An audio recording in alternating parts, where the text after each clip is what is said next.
What is up, everybody? Welcome back to Cracking Packs MTG. Today we're taking it all the way back to 2020, and we have an Ikoria Lair of Behemoths draft booster box because we didn't have set boosters. We did get collectors with this, which are, I need to get some because those are really nice boxes, but we're going to battle this thing out. The high CMC in this battle will receive a Godzilla Land Secret Lair, which feels only appropriate. The low CMC will, of course, get the toppers, and these are some of my favorite toppers that they've released because they are Godzilla themed. You can get some really nice ones like Ghidorah, things like that. But if you guys haven't already, please subscribe, like the video, leave me a comment. That way you can get away on the giveaways we do here. Also, if you like to get on some pack cracking battles and just loose packs, you can join the Facebook group, which is Cracking Packs MTG on Facebook. You can also follow me on Whatnot under the same name. And I'd appreciate it. I'm going to shuffle these up just a little bit. I'm not going to get too crazy with it. And then we'll get these distributed out and ready to go. So we're kind of in that hangover phase of a set being released, which was Lord of the Rings. And the hype has faded from it pretty quickly because the One Ring kind of took the wind out of the sails of that set when somebody found it. And now we are on the eve of Commander Masters spoilers, and I'm curious as to what could possibly be in this set to justify the sky-high price tag. So my question to you is, do you plan to buy this set? Or grab a couple packs of it to see what it's about, grab singles.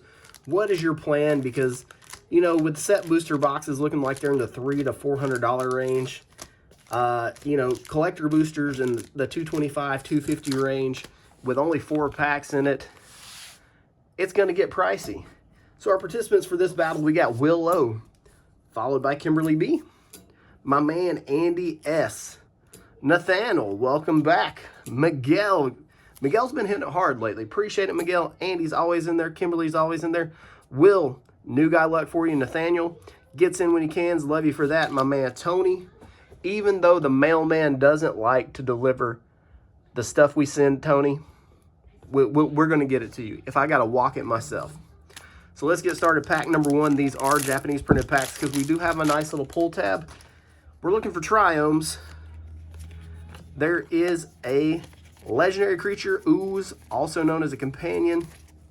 Companion mechanic, probably one of the most broken mechanics ever created. I think they changed the way that worked a couple times. And it's still pretty stout. Ooh, Borderless Cub Warden right out of the gate. So some of the other big hits in here is Drannith Magistrate, the Ozolith, even though we did just get a box topper reprint of Ozolith. Still a good hit. And multiple others. The Fiend Artisan is finally going back up in value. That was one of the top mythics in the set when this released. Another companion, Obrash the Prey Piercer.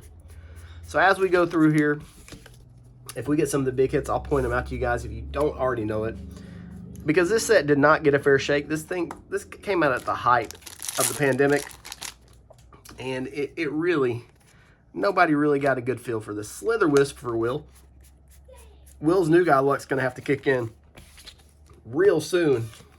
Because right now he's just getting companioned and Slither Wisp.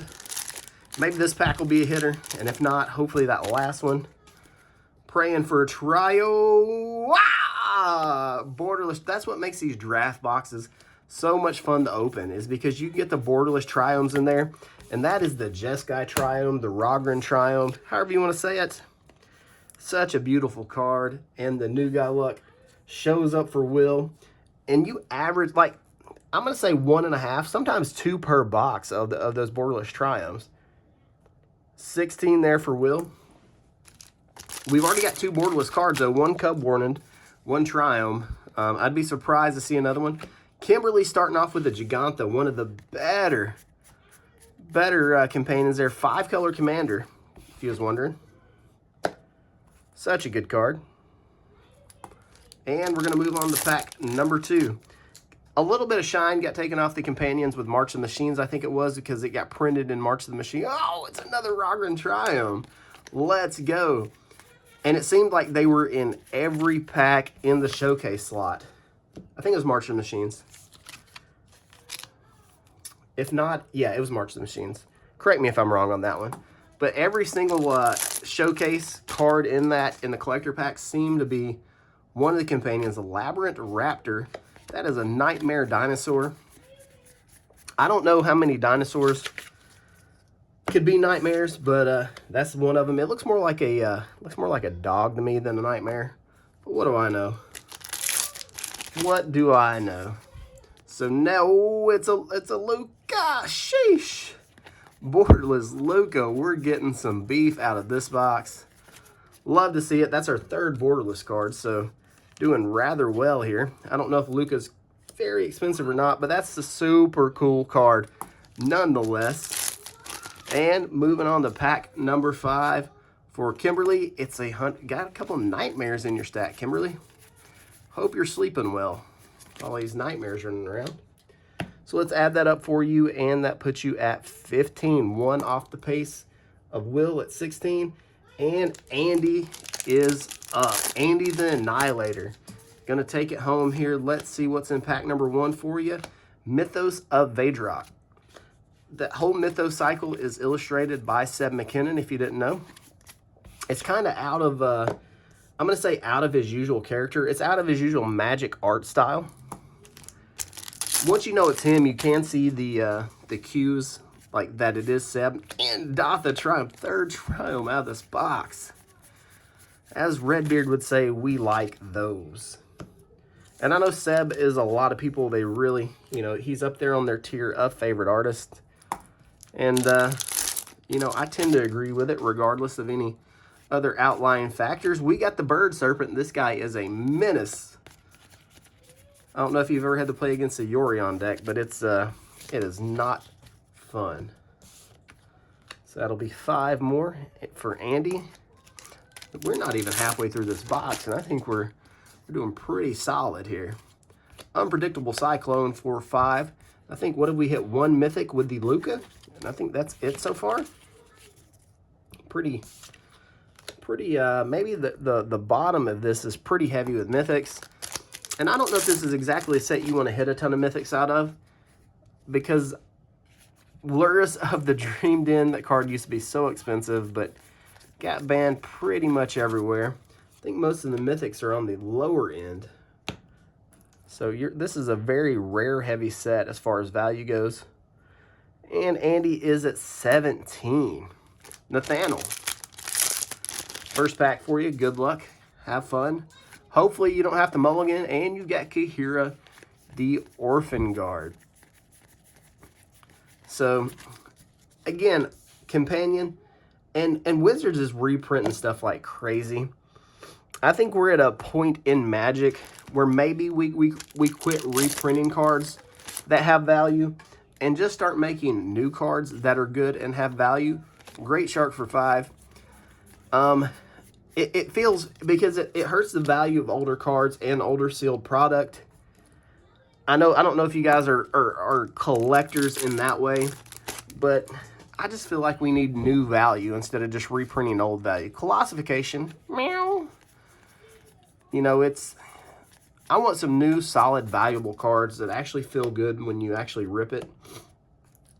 So many cards these days that, like Ancient Tomb, or not Ancient Tomb, what is it? The Phyrexian Altar.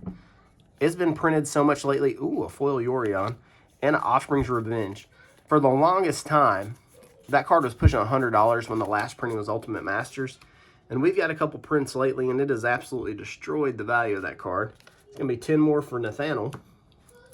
So, I mean, it feels really, really bad that, you know, just slow down. If you print something, you know, let there be a cool-off period. Snapdax Mythos there. I know at one point in time there were some whispers that they were going to have like a modern reserved list or limited list, where there was, if they printed a card, it was like 24 to 36 months or something before they could reprint it again. And I don't think that's a terrible idea. And that's a 29 for Nathaniel. Congratulations on the big stack. It just depends just depends. Do you want cheap magic, or do you want to protect the money that you have into the game? I guess you have to look at it from that perspective. Quartzwood Crasher, starting things off for Miguel with a solid 5. And you know what? I like any sets with otters in it. And he wouldn't have to steal from me. I'd just give him everything I had. He's so cute. So Miguel starting it off with 5. So, you know, Magic's in a weird spot now. I think we're in a big transitionary period. And I think Commander Masters is going to be a like a make or break set for game stores too. Sky Cat Sovereign, spelled backwards as Taco Cat. Because if game stores pay the cost for this and get left holding the bags like they did with AFR or like Baldur's Gate, Zirda, that's such a pretty card. There's going to be a lot of game stores that just don't recover from that. So I'm really hoping the spoilers in the next couple days really push the set hard. And then on top of that, I know people's wallets are just stretched so thin these days. So many factors contributing to that. And, you know, coming right out after Lord of the Rings where people spend a ton of money. Economic conditions in the world. It's gonna be a I think a historic time for Magic this next set. That's gonna be 4 more for Miguel. We're gonna find out. We're gonna find out if we make it, I guess, or if we're all just out of luck. If you can't tell, I'm sweating it. Emergent first ultimatum of the box. It's Emergent Ultimatum. 7 pounds of beef for Miguel. So really wonder what you guys are thinking.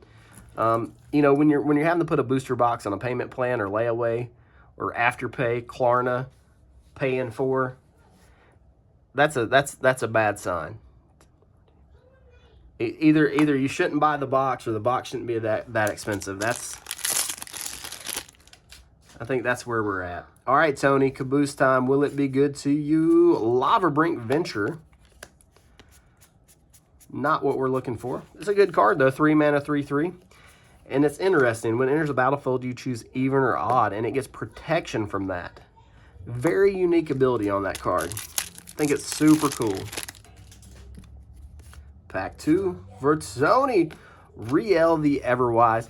This card in this form, I don't think it's terribly valuable, but I think an extended foil is still pretty expensive, but a super cool commander card there if you hadn't had a chance to play with Riel. I always like, is it my favorite color pair. There's just something about counter spells and lightning bolts that go together and make the perfect cocktail. Brokos, Apex of Forever.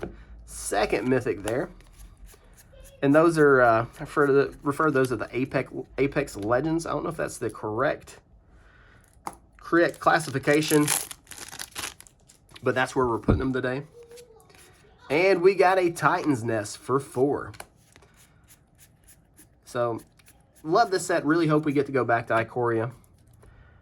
It would it'd make me very, very happy. All right, pack number 5 for Tony. Let's get some Genesis Ultimatum. These ultimatums are actually seeing quite a bit of play now, or at least a handful of them are.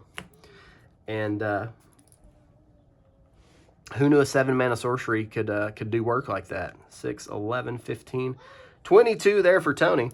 Quick little recap. We got Will at 16, Kimberly at 15, Andy at 17, Nathaniel at 29, Miguel 21, and Tony at 22. Last row of packs. See if we can get some last pack magic for somebody. This is probably my favorite commander or legendary creature out of this set. Kennen Bonder Prodigy. Extremely powerful card. Really, really dig this card a lot. And the artwork is just a bonus. Look how sick that is. Sleeve up Kennen. Right, 2 more for Will, putting you at 18. Kimberly. Kimberly, it's a good time for a Triumph. Come on. Mythos of Nethroi for 3. Mythos of Nethroi for 3. We may be in a sudden death situation for that low spot. Andy. Let's get some beef, Andy. Foil basic. That's beautiful foil basic. And you got the hip hop hippopotamus. not the rhinoceros. That's going to give you 3 more. This set is so chock full of companions. Putting you at 20, Andy. Nathaniel, let's go. You're already in the lead. And you're going to ruin everybody with that Ruinous Ultimatum. That's going to put you up to 36, and I don't think anybody's catching you. All right, Miguel. Like another hit or two to finish this box off. Let's see if we can get it. Gem Razor, solid card. I like Gem Razor. Mutate's such a weird mechanic. I don't think people understood it very well. So it kind of flew under the radar. People were like, I'm not really gonna mess with Mutate. So that puts Miguel at 25 and last pack of the battle. For Tony, Jungle Hollow into Kogla the Titanape for 6 more. So let's see what we got there. It's going to give you 28. So our final totals, we got Will and Kimberly both tied at 18 for the low, 20 for Andy, 36 for Nathaniel in the high spot, 29 for Miguel, and Tony is at 28. So Nathaniel, congratulations on the Godzilla Land Secret Lair. It's all yours. It looks like we got a head-to-head battle. Let me double check the CMCs here. 5, 10, 14. Will is at 18, confirmed. If Kimberly is at 18, we got 3. Sorry about that, we're back. We had an Amber Alert that happened, and it made the phones go crazy, and it stopped recording when that happened. So we were just checking Kimberly's total when that happened. So we got 5, 7, 12, 15, 18. So Will and Kimberly are going to go head-to-head, sudden death, for the low spot. I just got, these are what we're going to battle with. These are Japanese Origins packs, funny enough. Just had them laying around. So this is for the low spot, and high CMC takes a spot. Even though it's a low spot, we still go by the high CMC in this instance. So Will, here is your pack. Good luck to you. And you got an Alhemerit's Archive. That's an insane pull right there. Congratulations on that. All right, Kimberly, let's see if you can beat a 5. Let's see. Goblin Pile Driver didn't quite get there.